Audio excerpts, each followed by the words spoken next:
Hey there, welcome back. Last video में हमने बात की थी program input output mode and interrupt initiated input output mode of data transfer. इस वीडियो में हम बात करेंगे डीएमए के बारे में, डायरेक्ट मेमोरी एक्सेस। सबसे पहले let's talk about some basics first. See, हमारे पास जैसे कंपोनेंट्स हैं, सीपीयू है, मेमोरी है, इनपुट आउटपुट डिवाइसेस है। अब ये है कि when we work with the first two modes, जो प्रोग्राम डॉट इंटरप्ट इनिशिएटेड था, दोनों में सीपीयू का रोल इन्वॉल्व था। तो बेसिकली ये क्या हो रहा था कि सबसे पहले जैसे अगर डेटा ट्रांसफ़र होना है इनपुट आउटपुट डिवाइस से मेमोरी की तरफ, तो पहले एक साइकिल लग रहा था। तो there was one cycle included to transfer data from जो पहले इनपुट आउटपुट डिवाइस से सीपीयू की तरफ जाता था, फिर एक साइकिल में डेटा जाता था from CPU to the memory. तो बेसिकली दो साइकिल इन्वॉल्व थे। अभी हमें इसी टाइम को सेव करना है। What we are doing in this video, we have introduced a new term that is DMA. DMA क्या है? Direct memory access. इसमें क्या होगा, जो डेटा ट्रांसफ़र है that will happen between memory and peripheral devices directly. तो उसमें CPU का जो रोल है उसको हम निगलेक्ट कर रहे हैं। तो डायरेक्ट ट्रांसमिशन हो रही है डेटा की। इससे क्या हो रहा है, तो पहले जैसे दो साइकिल इन्वॉल्व थे, अब एक ही साइकिल में डेटा ट्रांसफ़र हो जाएगा। तो it's a faster mode of data transfer, और इन शॉर्ट तीनों मोड्स में से सबसे फास्टर डीएमए ही है। तो अभी बात करते हैं इन डिटेलिंग कि ये कैसे वर्क करता है। तो अभी बात करते हैं कि ये कैसे काम करता है। तो सबसे पहले DMA is direct memory access. It's a direct communication between memory and peripheral devices, जो मैंने ऑलरेडी आपको बता दिया है। इस केस में सीपीयू जो है वो आइडल रहेगा and it will not have any control over the memory buses. तो जो बसेस का कंट्रोल है, डेटा बस है, जहाँ एड्रेस बस है, उसका कंट्रोल डीएमए के पास चला जाएगा। अब डीएमए के पास एक डीएमए जब होता है, डायरेक्ट मेमोरी एक्सेस जो मोड होता है, इसमें एक स्पेशल कंपोनेंट यूज होता है that is DMA controller. It will take, इसने क्या करना है, it will uses the buses and transfer the data directly between. This will be the component which will be responsible for the transmission. तो जो हम बोल रहे हैं कि मेमोरी से डायरेक्ट पेरिफेरल डिवाइसेस के बीच में डेटा ट्रांसफ़र हो रहा है, जहाँ वाइस वर्सा, वो उसके लिए रिस्पॉन्सिबल कौन है? डीएमए कंट्रोलर है। सीपीयू की इन्वॉल्वमेंट को हम हटा रहे हैं। तो this is just one block diagram of कि सीपीयू के जब डीएमए ट्रांसफ़र होता है तो सीपीयू कौन कौन से सिग्नल्स यूज़ करता है। यहाँ पे दो स्पेशल सिग्नल्स हैं। एक तो है बस रिक्वेस्ट और एक है बस ग्रांट। बस रिक्वेस्ट का मतलब है ये डीएमए सीपीयू को सेंड करेगा कि मुझे बसेस का कंट्रोल चाहिए। तो उस केस में जो सीपीयू के पास बस रिक्वेस्ट का सिग्नल आएगा, बस ग्रांट के थ्रू सीपीयू डीएमए को कंट्रोल अलाउ कर देता है और उसके बाद वो आइडल स्टेट में चला जाता है। आइडल स्टेट का मतलब ये नहीं कि सीपीयू बिल्कुल बंद हो जाएगा। इसका मतलब सिंपल ये है कि वो बाकी के ऑपरेशन परफॉर्म करना शुरू कर देगा, जहाँ पे इनपुट आउटपुट जो ऑपरेशंस है उनकी इन्वॉल्वमेंट नहीं है। ओके, तो यहाँ पे एड्रेस बस है, डेटा बस है, रीड राइट कंट्रोल लाइन्स है कि डेटा रीड हो रहा है या डेटा राइट हो रहा है। और यहाँ पे एक okay, I will explain this also कि हाई इम्पीडेंस स्टेट होगी जब भी बस ग्रांट इनेबल हो जाएगी। सो जैसे बस रिक्वेस्ट का सिग्नल आ गया डीएमए कंट्रोलर की तरफ से सीपीयू को, फिर क्या होगा, सीपीयू अपने जो करंट एग्जीक्यूट कर रहा इंस्ट्रक्शन, उसको एग्जीक्यूशन ख़त्म करेगा और उसके बाद जो एड्रेस बस है, डेटा बस है और रीड राइट लाइन, जो बेसिकली हमारी कंट्रोल लाइन्स होती है, उनको हाई इम्पीडेंस स्टेट में रख देगा। अब हाई इम्पीडेंस स्टेट का मतलब ये है कि जैसे एक ओपन सर्किट वर्क करता है कि जो उन सीपीयू से उन बसेस की तरफ जो भी आउटपुट जा रही थी वो एक तरह की डिसकनेक्ट हो जाएगी। ठीक है, और उसके बाद जो सीपीयू है वो बस ग्रांट का सिग्नल इनेबल कर देगा। अब डीएमए के पास क्या होगा, पूरा का पूरा कंट्रोल आ जाएगा बसेस का और वो अपना डेटा ट्रांसफ़र परफॉर्म कर सकता है।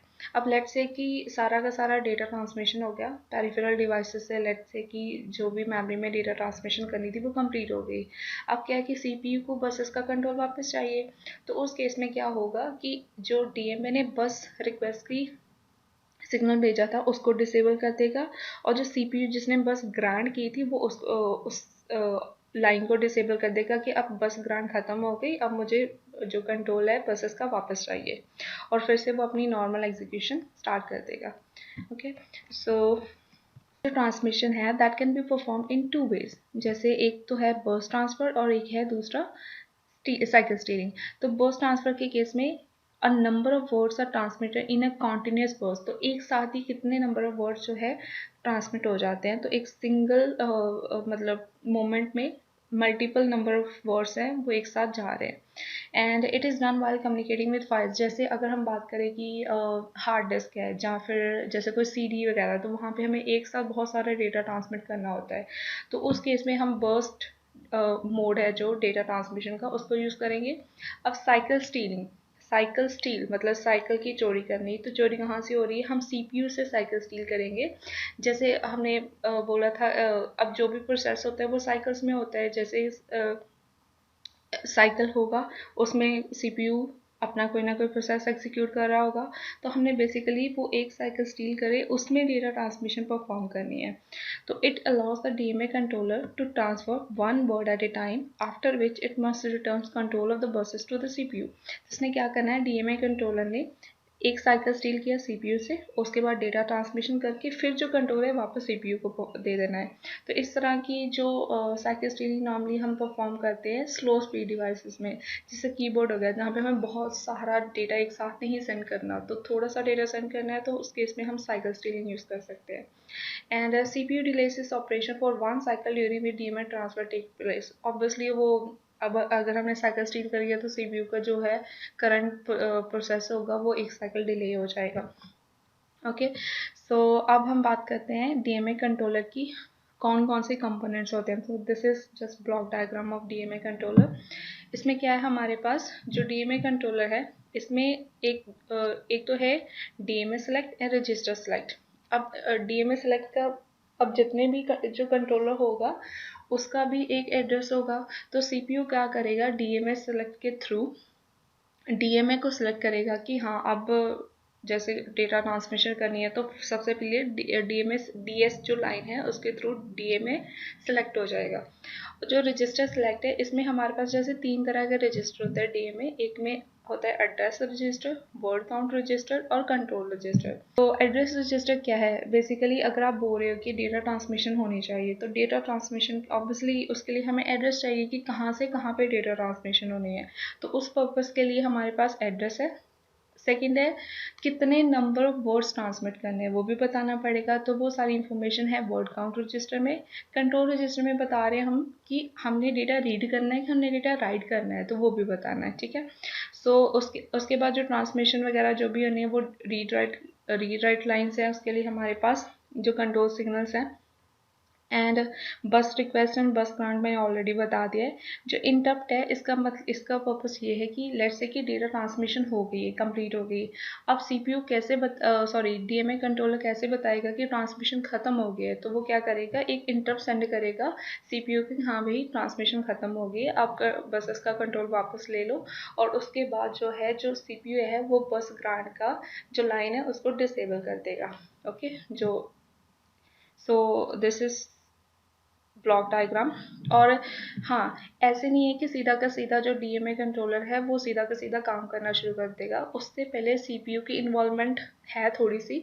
उसने डीएमए कंट्रोलर को पहले इनिशिएट करना है, उसने ये सारे जो रजिस्टर्स है उनका डेटा फिल करना है, फिर उसके बाद ट्रांसमिशन शुरू होगी, और जो इनिशलाइजेशन होती है वो डेटा बस के थ्रू होती है। ओके, सो ये मैंने ऑलरेडी सब बता दिया है कि जो डीएमए कंट्रोलर है वो सीपीयू के साथ जो कम्युनिकेट करेगा data bus and control line के थ्रू कम्युनिकेट करेगा। जो रजिस्टर हैं डीएमए में वो सेलेक्ट होते हैं by enabling data DMA select and register select line. तो जैसे जो डीएस है और आरएस है एक एक बिट, हाँ एक एक बिट के हैं, इनकी कन्फिग्रेशन पे डिपेंड करता है। जैसे 0 0 है तो अगर डीएस भी 0 ये भी 0 तो फर्स्ट रजिस्टर सेलेक्ट हो गया, अगर 0 1 है तो वर्ड काउंट रजिस्टर हो गया, अगर 1 0 है तो कंट्रोल रजिस्टर हो गया। तो इन बिट्स पे डिपेंडेंट इन बिट्स को इन लाइंस को यूज़ करके हम रजिस्टर सेलेक्ट करते हैं। ओके, सो उसके बाद read write signals are for read and write operation. जो सीपीयू है it will CPU initializes the DMA through data bus। जब डीएमए रिसीव कर लेता है, स्टार्ट कमांड आएगी डीएमए को, उसके बाद it can start the transmission of data between the peripheral and the memory. Okay, अब जैसे सिंपल है कि जब बस ग्रांट जो है वो ज़ीरो है, मतलब वो लो है, इस टाइम पे इनेबल नहीं हुई, तो उस केस में जो सीपीयू क्या करेगा, it will communicate with DMA register, वो डीएमए के रजिस्टर्स के साथ कम्युनिकेट करेगा फॉर रीराइट ऑपरेशन। जैसे ही बस ग्रांट 1 होगी, उसके बाद जो डीएमए कंट्रोलर है वो डायरेक्टली कम्युनिकेट करना शुरू कर देगा मेमोरी के साथ। तो बस ग्रांट के बाद बेसिकली वही के जो लाइंस का कंट्रोल है वो डीएमए के पास आ जाता है। जब बस ग्रांट 0 है तो सारा कंट्रोल सीपीयू के पास ही होता है अभी। Okay, this I also have explain कि 3 रजिस्टर होते हैं, address, word count and control register. Address का मतलब है ये स्पेसिफाई करेगा कि कौन सी लोकेशन से जो डेटा रीड या राइट करना है, और हर बार जैसे जैसे हम वर्ड रीड करते जाते हैं, जो वर्ड काउंट रजिस्टर है उसमें ऑलरेडी फर्स्ट इनिशियल काउंट बताया होगा। तो जैसे हमने एक वर्ड रीड किया, 2 वर्ड रीड किया, तो उसको जैसे हम अपडेट करते रहेंगे, और जैसे ही वंस इट इज़ 0 तो इसका मतलब सारे डेटा रेड हो गया है, इसके बाद जो बस ग्रांट थी उसको डिसेबल कर दो। ओके, तो जो सबसे पहले इनिशियलाइजेशन होती है उसमें हम ये सब चीज़ें करते हैं। स्टार्टिंग एड्रेस मेमोरी का एड्रेस रजिस्टर में रख दिया, वर्ड काउंट को बता दिया कितने वर्ड रीड करने हैं, कंट्रोल ने स्पेसिफाई कर दिया कि रीड और राइट करना है, and control to start DMA. Once DMA is initiated, CPU क्या करेगा, वो डीएमए के साथ कम्युनिकेट करना बंद कर देगा जब तक उसको इंटरप्ट सिग्नल नहीं आ जाता, और उसके बाद और if you wants to check कि हाँ कितने नंबर ऑफ वर्ड्स डेटे वो ट्रांसफर हो गए हैं। अब ये है कंप्लीट डायग्राम कि डेटा ट्रांसमिशन वो पूरा डीएमए का कैसे हो रहा है। हमने क्योंकि अलग अलग पहले पढ़ा था, हमने सीपीयू की डायग्राम चेक की कि सीपीयू के कौन से सिग्नल होते हैं, फिर हमने बात की डीएमए कंट्रोलर के कौन कौन से सिग्नल्स होते हैं, कौन कौन से कंपोनेंट होते हैं। अब ये कंप्लीट पिक्चर है। तो इसमें क्या है, जैसे ये इनपुट आउटपुट डिवाइसेस है, ये रैम है जो हमारी इंटरनल मेमोरी है, ये सीपीयू है, और ये डीएमए कंट्रोलर है। अब क्या है, सबसे पहले जो सीपीयू है अभी तक कंट्रोल इसी के पास है, तो ये जो read, write, address and data bus, इन सब का कंट्रोल किसके पास है, सीपीयू के पास। तो लेट्स से कि सबसे पहले जो पेरिफेरल डिवाइस है इसने रिक्वेस्ट की कि हाँ मुझे डेटा ट्रांसमिशन करनी है, तो डीएमए की रिक्वेस्ट आई है। अब डीएमए कंट्रोलर क्या करेगा, ये बस रिक्वेस्ट इसको सेंड करेगा सीपीयू को। अब सीपीयू विल जो अभी तक कोई ऑपरेशन परफॉर्म कर रहा होगा उसको कंप्लीट करेगा, और उसके बाद क्या करेगा, ये बस ग्रांट करेगा इनेबल। उससे पहले सीपीयू को कुछ टास्क परफॉर्म करने होंगे, जैसे इसने एक तो डेटा सेलेक्ट और जो रजिस्टर डीएमए सेलेक्ट और जो रजिस्टर लाइंस के थ्रू डीएमए कंट्रोलर को इनिशिएट करेगा, मतलब उसको बताएगा कि एड्रेस कौन सा है, कितने वर्ड्स हैं, रीड करना है, राइट करना है, ये सारी इंफॉर्मेशन प्रोवाइड कर दी। उसके बाद ये बस ग्रांट की रिक्वेस्ट इसके पास आ जाएगी। अब जब बस ग्रांट की रिक्वेस्ट इसके पास आ गई, तो ये जो रीड, राइट, एड्रेस और डेटा लाइन्स है, ये सारी इनकी एक्सेस किसके पास आ जाएगी, डीएमए कंट्रोलर के पास, और जो सीपीयू है इससे एक्सेस इन सब लाइन्स की हट जाएगी। अब डीएमए कंट्रोलर के पास सारी एक्सेस आ जाए, इसने क्या करना है, इनपुट आउटपुट डिवाइस को एक्नॉलेज कर देना है कि हाँ अब डायरेक्ट ट्रांसमिशन हो जाती है, तो उसके हो सकती है, तो उसके बाद जो डेटा है, डेटा लाइन के थ्रू मेमोरी से इनपुट आउटपुट डिवाइसेस की तरफ डायरेक्टली डेटा ट्रांसमिशन स्टार्ट हो जाएगी। So this is complete diagram कि ये पूरी कम्युनिकेशन कैसे हो रही है। तो लास्ट स्टेप क्या ये होगा कि हाँ वंस इट्स ऑल डन, उसके बाद जो डीएमए कंट्रोलर है वो इंटरप्ट कर देगा सीपीयू को कि हाँ ख़त्म हो गया सारा प्रोसेस, और उसके बाद जो बस ग्रांट की इसने परमिशन दी थी वो डिसेबल कर देगा। So this is complete picture कि डीएमए कंट्रोलर क्या है, ये कैसे काम करता है। और अगर आपको इसकी पीपीटी चाहिए तो you can check the link that is given in the description. और इसके अलावा so that's it, see you in the next video and good bye.